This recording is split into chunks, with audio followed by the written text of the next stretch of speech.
New warriors, come out and play.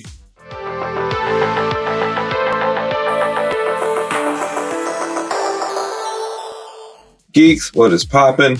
You are now officially one step closer to completing your new warrior shelf. Today we've got some cold justice.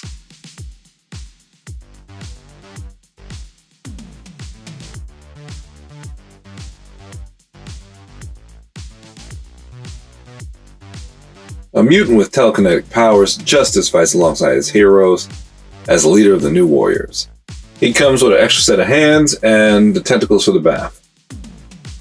Just in case you're new to collecting and you don't know what hands look like. I like his costume, but man, the execution here, nope. Look at his legs, they are warped. You can see them both pointing outwards. Crash and burn paint job on his legs. When you line the paint up, his toes point inward.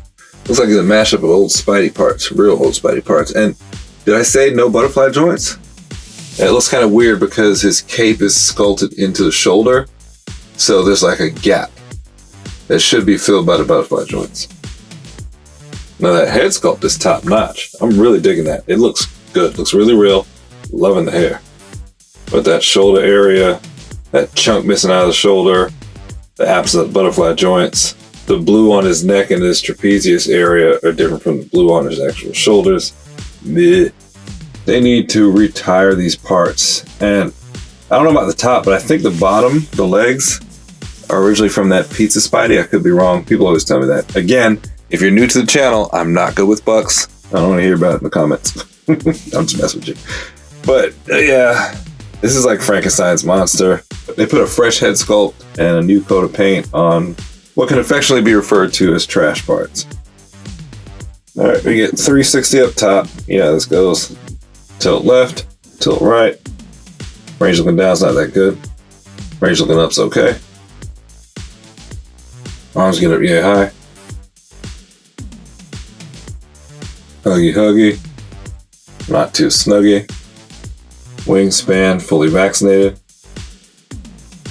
Double jointed pinned elbows, giving you full range of motion. 360 at the shoulder. 360 at the bicep. 360 at the wrist.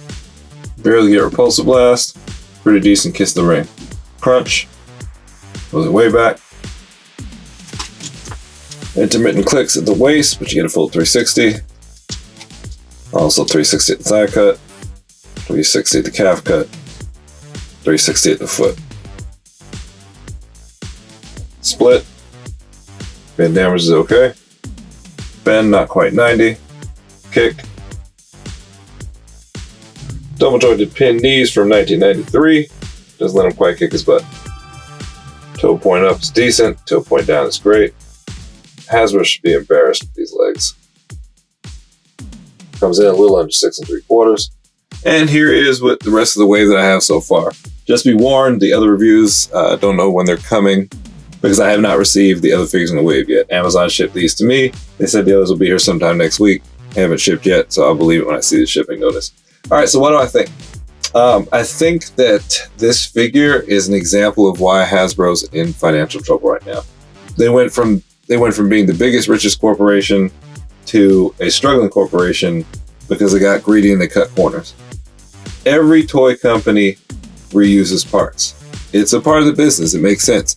But they reuse parts where it's cost beneficial and also makes sense. Hasbro is caught in this vicious loop of reusing parts, whether it makes sense or not. And they reuse parts longer than anybody else. Hasbro's the only company I can think of that will throw in a 12-year-old piece without thinking about it. This figure is just, look at him. Look at his legs, his shoulders. I mean, the head sculpt is great. I love the costume. But those shoulders look bad and those legs are just awful. But they keep using them. And I'm not going to get into the economics here. I know you're not here for an economics video. I'm actually working on another video about Hasbro's problems, so I'll save it for there. But this figure is a reason why they're losing money. A lot of people are not going to buy this. People like me that don't have any custom skills or don't feel like going through the trouble will add this to their collection, but a lot of people are not going to go out of their way. People are going to see not just my review, but other reviews, and they're going to look at this and say, this is not worth the price that they're charging. And they're right. I'm thoroughly disappointed in it. While so far this wave has not been perfect, the other three figures show effort. This one does not. This is slap a new coat of paint on, not necessarily good, and send it out the door. All right, let me know what you think. Sound off in the comments. Let me know if you agree, disagree, why, or why not. Make sure to hit that like button, subscribe, turn on notifications, share a link with a friend that loves the classic Marvel Legends like we do. Thank you for all the support. Until next time, geek out.